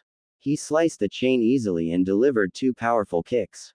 The two ninjas landed in Shikamaru's shadow where they were easily restrained and drained of their chakra by Shino. Anko came walking out of the bushes. Good job. Shikamaru, tie them to a tree. Shino, take anything useful from their clothes. Naruto, come with me. Tazuna and I are going to have a little talk, Anko said. The two went to Tazuna, who was shivering from his close encounter with death. Tazuna. Tazuna jumped a little bit. We want to know why two ninjas are trying to kill you, Anko said. She drew a kunai from her pack. Don't make me use this. I promise it won't be pleasant if I do. Gato. Tazuna spat out. Naruto was surprised. You mean the Gato, one of the richest people in the world? Tazuna nodded. That damned man wants me dead because of what I'm doing. He sees me as a threat because I'm building a bridge. A bridge? That's why? Anko asked, perplexed. You have to understand Wave's geography before you understand why Gato fears the bridge. Wave is surrounded by ocean. The only way to end from the island is by boat, Tazuna explained. Ever since Gato's shipping drove everyone else from business, Gato literally controlled Wave. Everyone lives in poverty. Gato's thugs do what they please. The bridge I'm building is large enough to drive Gato out of Wave. If the bridge is completed, then Wave's economy will flourish again. I couldn't afford a B rank mission, so that's why I lied and asked for a C rank. By now, Shino and Shikamaru were back. They looked at Anko for orders. Anko nodded. Everything made sense. She put the kunai back into her pack. Well, let's go back to Konoha. I'm sure. No. Anko turned to see Naruto with his arms crossed. Let's complete the mission. I'm not going to just give up on this mission just because it was mislabeled. Anyway, we're ready. We caught you and could have killed you in our Genin exam. You're a Junin also. I'm sure we're more than ready to go on this mission, Naruto explained.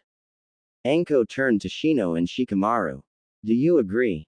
Shino nodded. Shikamaru sighed. It's too troublesome to go back now that we've gone this far. Troublesome blonde. Naruto glared at Shikamaru. Oi, quit calling me that or else I'll up those seals.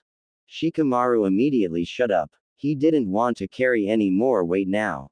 Anko sighed. They were right. Anyway, She needed to go on a mission like this to maintain her skill. Okay. Get back into formation, Anko ordered.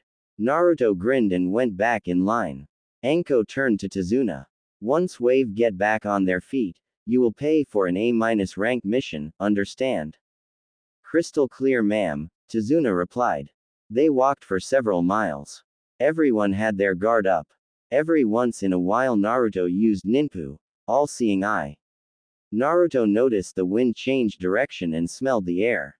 He smelled blood, iron, and sea salt. Naruto threw a kunai into the bushes.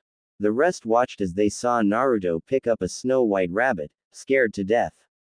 A white rabbit. That means it's been raised indoors. Someone used it for a kararimi, Anko thought. She heard a deep humming noise coming toward them. Duck. Anko pulled Tazuna down just as a huge zanbeitu missed them. It missed the three genins and stabbed a tree. A large ninja appeared on the sword. Anko looked at the ninja, recognizing him. Zabuza Momochi, demon of the mist, Anko said. Zabuza laughed. I'm honored you know me, Anko Mitarashi, the leaf snake mistress. Everyone turned to see Naruto waving at Zabuza. To their surprise, Zabuza waved back, with a look of delight on his face. Hey brat, what's up? Zabuza said. Where's you sensei? Around doing missions as a hired nin, Naruto answered. Wait, if you're here, then that means. Naruto-kun. Naruto turned to see a girl jump at him. She caught him in an ultra glomp. Naruto-kun. I knew I'd see you again, the girl shouted happily. Look at you, you've grown taller than me. And you also have red highlights in your hair. You look so good. Anko, Shino, Shikamaru, and Tazuna were so confused. What the heck is going on?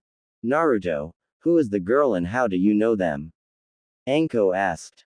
Naruto turned to face her. He waddled a bit because the girl was hugging him very tightly. Her name is Haku, Anko-sensei. Haku noticed the others and bowed politely. Nice to meet you, my name is Haku. Naruto rubbed the back of his head in embarrassment. Haku noticed and glomped him again. Kawaii. Zabuza smirked. So what are you doing here?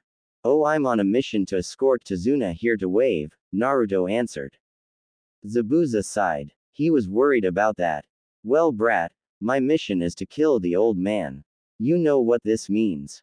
Yep, Naruto said. Haku's eyes widened. Anko felt something was going to happen. She drew out her kunai. Shikamaru copied her while Shino prepared his chain. The tension was so thick you could cut it with a knife. Nothing can be heard except the wind rustling through the trees. Everyone tensed as they waited to see what will happen. Jan-ken Pon. Naruto and Zabuza shouted. Everyone except Haku fell down. Naruto had scissors while Zabuza had paper. Ha, I win. Zabuza smirked. Oh well, I guess I'll let you pass. Heck, I'll help. Wait a second, Anko shouted. You're going to help us? Zabuza nodded. That's the way the seven swordsmen solve their problems. The winner gets his way and the loser helps him. Anko's sweat dropped. One of the most powerful groups settled argument with Jan-ken Pon.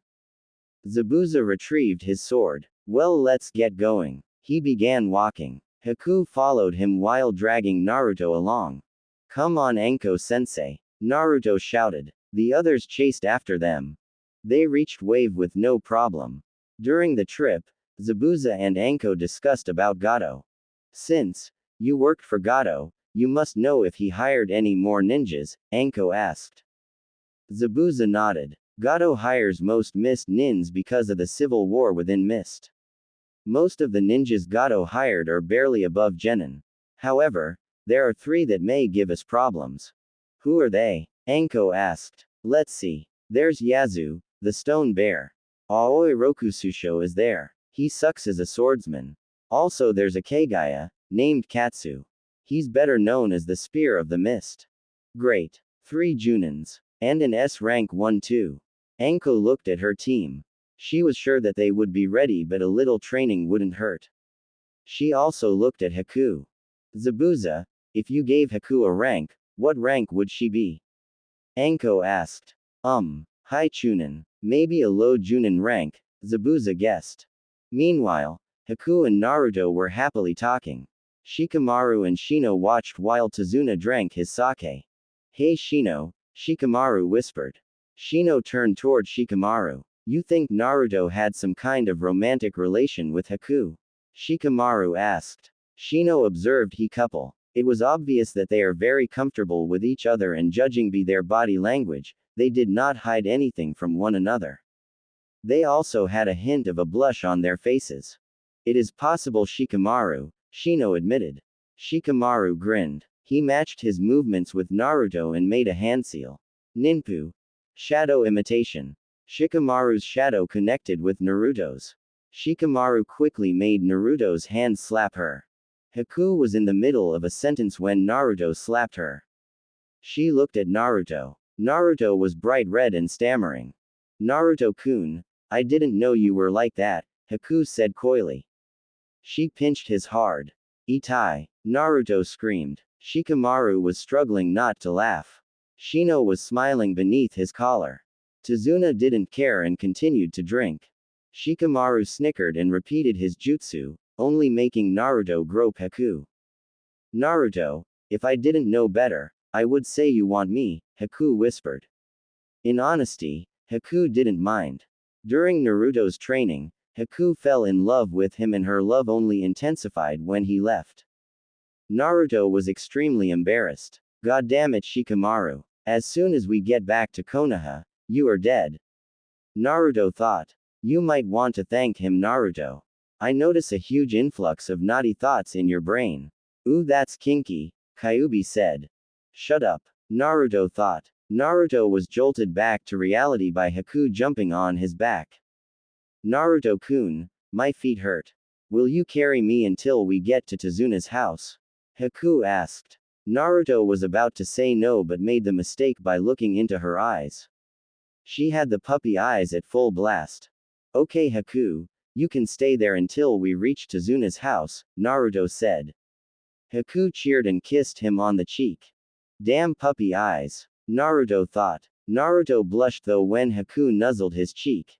Naruto looked at Haku. She really was beautiful. Her skin was flawless and her hair was long and soft.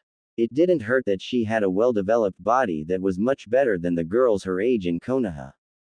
Haku-chan, Naruto said softly. The rest of the trip was finished in silence.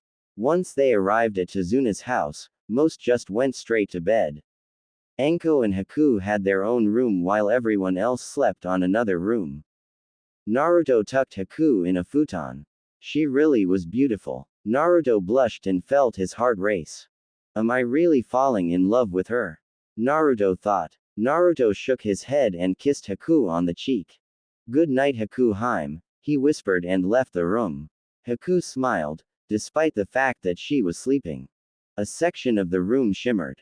It stopped and revealed Anko. She was grinning. The damned Naruto got her and Iruka together. Now it was her turn to play matchmaker, and she would do it while causing Naruto plenty of embarrassment. Naruto went back to his room. Shikamaru was sleeping, no surprise there. Shino was reading the scroll Naruto gave him. Tazuna and Zabuza were sitting by a small table drinking sake. Tazuna turned and saw Naruto. Naruto, come over here and have some sake. Tazuna shouted. Naruto grinned and sat with them. Tazuna poured him a shot of sake. Naruto sipped some.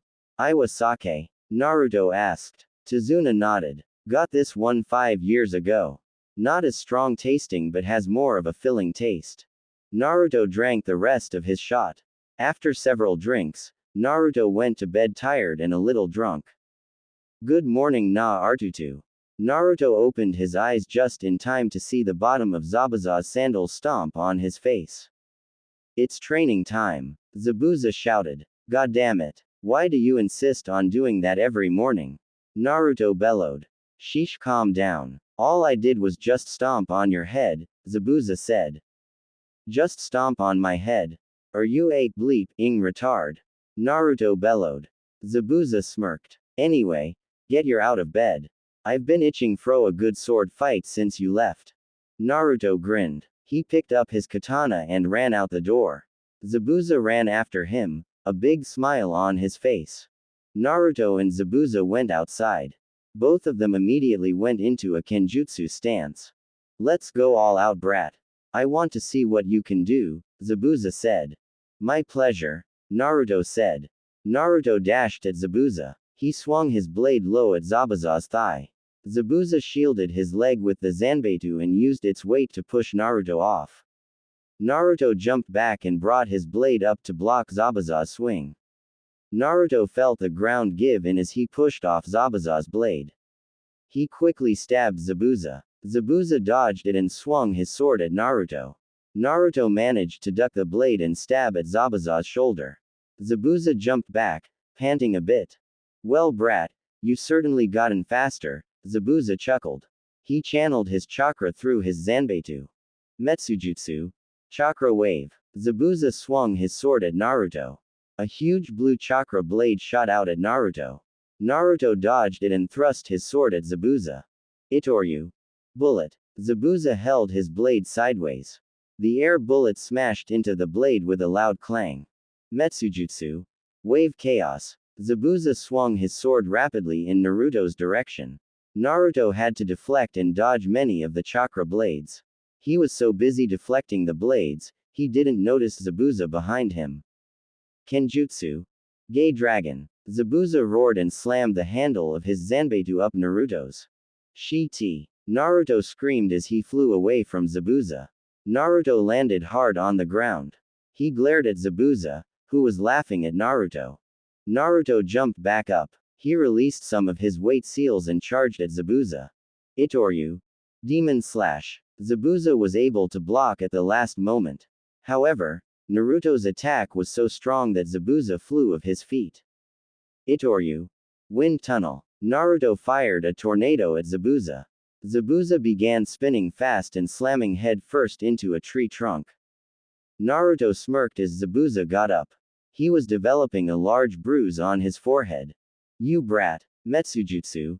Chakra Dragon. Zabuza channeled a huge amount of chakra into the blade and swung it at Naruto. A humongous glowing dragon sped towards Naruto. Naruto calmly put his sword back into the sheath and settled into a kenjutsu stance. Zabuza's eyes widened. He mastered that technique. Iijutsu. Demon Wheel. Naruto swung his sword and sheathed in one movement. A giant red buzzsaw made of chakra easily sliced through Zabuza's dragon and absorbed it. The buzzsaw sped towards Zabuza twice as fast as the dragon. Zabuza channeled chakra into his Zanbeitu, hoping to lessen the impact of the giant buzzsaw. It slammed into Zabuza, causing him to crash through several trees before stopping. Zabuza looked up to see Naruto's blade at his throat. Yield. Zabuza sighed. He dropped his Zanbeitu down as a sign of surrender. Naruto grinned. Told you I'd beat you one day, Naruto said. He started laughing when he heard Zabuza mutter something about troublesome blondes. Come on, let's get back to Tazuna's house, Naruto said. He helped Zabuza up and dragged him back to Tazuna's house. Haku was preparing breakfast with Tsunami. She was thinking about her feelings for Naruto. Was it more like adoration, or was it truly love? Haku sighed. These feelings are so confusing. She looked outside to see Naruto and Zabuza sparring. She watched as Naruto eventually defeated Zabuza. She smiled, happy to see that Naruto finally defeated Zabuza in a kenjutsu's duel. Naruto did promise to defeat Zabuza next time they met. She watched as Naruto dragged Zabuza to the kitchen table. Good morning, Naruto-kun, Haku said cheerfully. Naruto smiled at her. Good morning, Haku-hime, Naruto said. Haku blushed. Maybe Naruto was falling in love with her. The thought made Haku blush dark red. Naruto noticed Haku blushing. He put a hand on her forehead. You okay, Haku? You don't seem like you're having a fever. His sweat dropped when Haku fainted. Tsunami giggled when she saw the confused look on Naruto's face. Excuse me, Naruto, would you please lay Haku in one of the sofas? Tsunami asked. Naruto was surprised there was another person there but did as she asked. After an hour, everyone except Shikamaru was awake. Anko ordered Naruto to wake up Shikamaru. After a couple seconds, they heard a thud, a curse, and Naruto shouting. Wake up, ya lazy bastard. Shikamaru came running downstairs while Naruto chased him holding a finger out. Anko looked as Naruto chased Shikamaru around and around the table. She had enough. When Shikamaru passed by her, she grabbed his ponytail and slammed him on the ground. She then punched Naruto in the stomach. Will you shut up? It's 8 in the morning.